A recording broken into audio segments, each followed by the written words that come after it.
Hey, what's up guys? Today I'm going to be doing a review on the new and improved Vali Nista Cobra Bag. So check it out.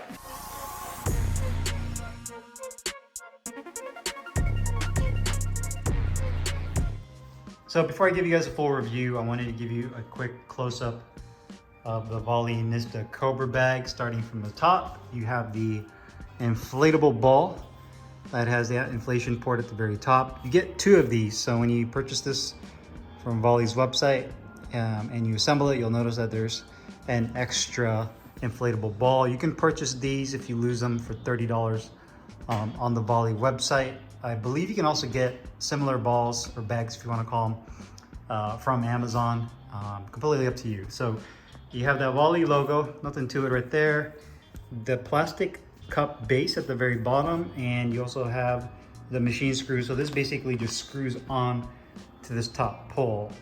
Since this is the second version of the Nista Cobra Bag, they revised the actual poles themselves. So this upper pole, as well as this spring and the lower pole right here, has all been reinforced and is actually thicker than the outgoing model. So it's a little bit more durable. You also notice that there's this rubberized material on the exterior of this upper pole that the previous version didn't have. Then coming down to the spring itself, all steel, really nice and durable, haven't had any issues with it. And you notice that this bag is relatively quiet. I mean, no matter what you do with the Cobra Bag, you can put a 500 pounds of weight at the bottom. You're gonna get some noise from the bag, but you can see that this one is relatively pretty quiet. So you have that spring. Getting lower, you have the adjustment knob that you can unscrew, and then it's actually spring loaded. So you unscrew it and then you pull it out, and then that's what actually releases the pole. You can adjust the height anywhere as low as, I believe, 58 inches all the way to 70.8 inches in terms of the height adjustment. It does have kind of like this nylon rope that wraps around the base pole, and pretty much the same as the outgoing model or the previous version. You have 4 acorn nuts that mount to the base, and underneath this base plate is the hole where you fill with either sand or water. Sand is the preferred way to go. It's more denser, so it's heavier. You just have to pay for sand or fine sand, and it's also heavier, so it's harder to move the bag if you need to, roll it around your gym or your home. Or you can fill it with water. I use water with the gel base. And then the very, very bottom, you have these suction cups. This is the preferred way of mounting this bag, is using the suction cup. So if you have, a slick garage floor or your gym, if there's any type of like texture, if it's a rubber mat that has a little bit of texture, then the suction cups won't work. Obviously, it's not going to work on carpet. So you're going to lose a little bit of extra stability you get from those suction cups that you have with them on. So if you don't use the suction cups, if you decide just to use the base without the suction cups, then I definitely would recommend going with sand, something denser and heavier than water, to reduce the amount of jiggling around that this bag will do once you start hitting it and the movement. So the preferred way is to go with a suction cup, but if you can't use suction cups, then I would say, go with sand to fill this bag. That way you get a really nice firm base. So let's go ahead and do the review. Hey guys, Carlo here. Today I'm doing a review on the new and improved Vali Nista Cobra Bag. This retails for $230, and you can find this on Vali's website. I'll put the link in the description box for those of you that are interested. From a dimension standpoint, at its lowest setting, this bag sits at about 58 to 59 inches, and at its highest setting, once you release this, you can get this all the way up to about 71 inches in height. So from a dimension standpoint, I'm 5'8", just kind of give you guys some perspective. This is the highest setting with it locked in that this bag can go. So, obviously if you're anybody that's, let's say maybe, 5 feet tall, all the way to probably, mid 6 foot, in that range, you should be able to use this bag with no problems. And to me, that's kind of the average height. Most people are going to kind of fall within that range when it comes to height. So in terms of height adjustability, I feel that it has a pretty good range. If you really wanted to add more holes, you can do so. Essentially, if you had a drill and you were handy enough to drill holes, additional holes into the pole, that's completely up to you. One thing to keep in mind is, you know, the higher you go with the pole, that lengthens the actual stability of this. So it might feel that the bag wiggles a little bit more when you're hitting it when it's higher up compared to when it's lower, because it has a lower center of gravity. So in addition to the bag, you also get an extra Cobra bag or inflatable bag as well. If you don't have any and you lost all of them, Vali does offer them on their website for $30 for one of these for replacement, or I'm pretty sure you can go on Amazon. I think they sell them on Amazon as well. They might be a different color, but it's essentially the same thing. They make a ton of these, so it shouldn't be too hard to find. Just make sure that the thread at the bottom of the machine screw is the correct pitch when you put it in there. So you do have that extra piece right there. Like I showed you guys earlier in the video, this is an inflatable bag. It's not a foam bag, so you get that really quick reflex. The biggest revision compared to the outgoing model that they did is the actual pole. They made it thicker. It's more durable in terms of the thickness of this upper pole, the cup, as well as the spring and the lower pole. So I've had this bag for months now. I haven't had any issues with any of the welds breaking at the bottom. That's kind of the weak point when it comes to Cobra bags, is where the pole connects to that bottom plate. You know, after using the bag for such a long time, especially in the gym when you have multiple people hitting it, that weld tends to end up breaking at the bottom. I haven't had any issues with it myself, but they did reinforce the metal sticker. This upper metal too also has kind of like this rubberized sleeve that goes over it, which is a nice touch, kind of soft to the touch. I do wish that they did something with this plastic cup, because they didn't do anything different. The ball's the same. This plastic cup, the way it screws on is essentially the same, but I feel like this plastic cup, you know, can do a little bit of damage to your boxing gloves. Obviously, if you're hitting it with your bare hand, if you land on that, that's probably going to hurt.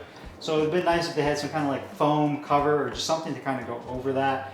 The spring on here, you can see I'm not an expert when it comes to being like a machinist or someone that does any type of welding, so I can't really tell you, you know, the thickness of each you know, winding on the spring, or the tension, or if you bend it, what kind of bending it is. I know a lot of you guys are going to ask me. There's some people that will hit me up because they're trying to make their own one-off spring for their Cobra bag. I just don't know the spec for this. I'm sure if you were to remove it and you measured it, you could probably figure it out. But in terms of the rebounding and the reflex from it, you can see it moves really pretty fast. I would say that it's, you know, pretty comparable, maybe a hair slower than the Fierce Reflex bag. It doesn't have as heavy as a feel as the Fierce Reflex. The Fierce, to me, when you hit it, I feel like you get a little bit more of a kind of get your heart rate up a little bit more with the Fierce Reflex, because I feel like you have to, in order for it to rebound quicker, you really have to hit it with a little bit more force than you do with this one. Not to say that you don't get it with this at all, but with the Fierce, I feel like you get a little bit more of a workout because you have to hit it a little bit harder. Just my opinion on that. And maybe, but that means that the spring on the Fierce is stiffer, where this one's a little bit more on the looser side. So you do have obviously the adjustable height adjustability there. You know, lock it in, and then from there you have that knob where you just tighten it down.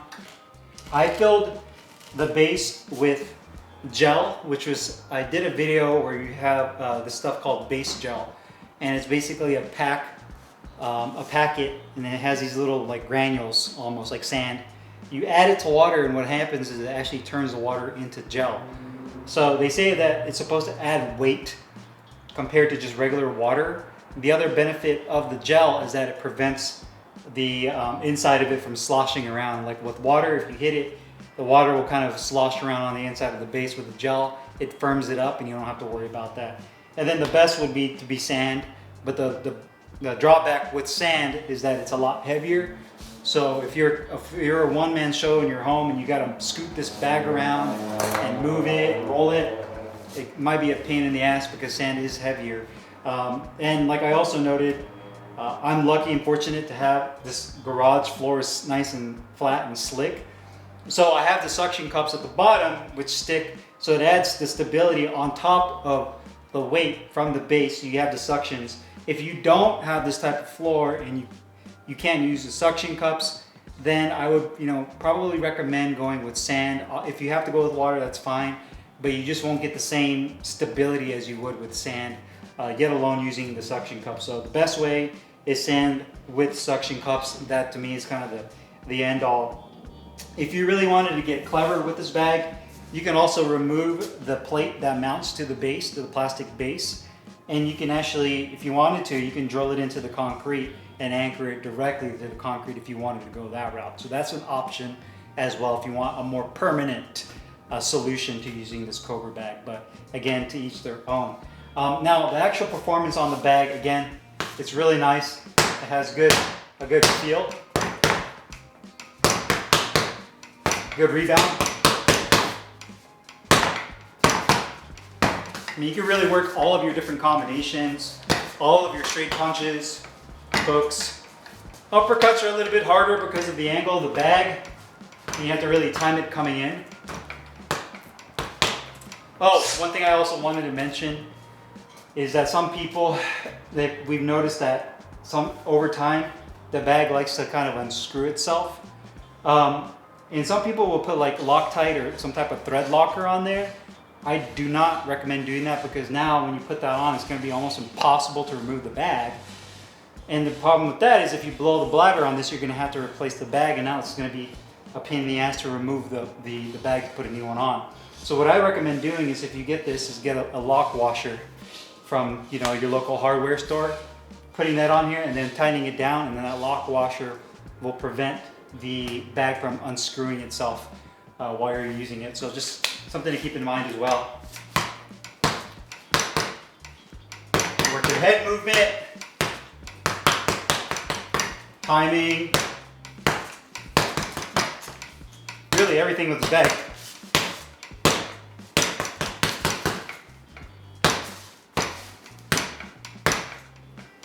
And last but not least, it's relatively quiet. And you notice that it's not a very clunky, a very loud bag. If you live somewhere, an apartment, townhome, anywhere where you can't have something that makes a lot of noise, this would definitely be a good choice for you. Compared to like a double end bag, this is nice because you don't have to really modify anything in your home. You don't have to drill into your ceiling or drill into your floor technically, because it gives you everything you need to use it. And it's relatively quiet, at least from a lot of the bags I've used. Now the Ferris Reflex obviously is a great bag as well. I know you guys have asked about that.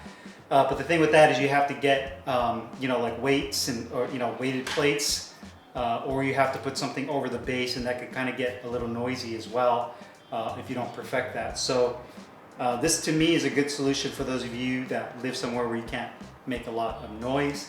At the price point of $230, I think it's a solid price. I mean, it's pretty much half the price of a Fierce Reflex or some comparable Cobra bags out there. This unit is made in China, and I know that there's been a couple of the bags in the past where they were pretty generic and you had issues with the durability with them, the welds breaking at the bottom. Keep in mind this is a Cobra bag that's designed to be used for speed, timing, and your reflexes and your defense. This is not a power only bag where you're just throwing haymakers at it. That's what the heavy bag is for. To me, this is more of a precision tool, and not to say you can't use strong punches with this, but that's not really what it's made for. So do keep that in mind. But this one has been good for me. I've been using this obviously in my training with this, obviously my rival bag, and then I'm training at the gym as well. But so far I'm pretty satisfied with this. I definitely like it more than the previous model that they had. And if you're looking for something kind of in that budget range, you don't want to go all out and spend $500 plus, and I think this will definitely be a good alternative for you to check out. So if you guys have any questions or comments, as usual, you guys know where to put them. I'll put the link in the description box where you can find this Vali Nista Cobra bag. See you guys later. Take care.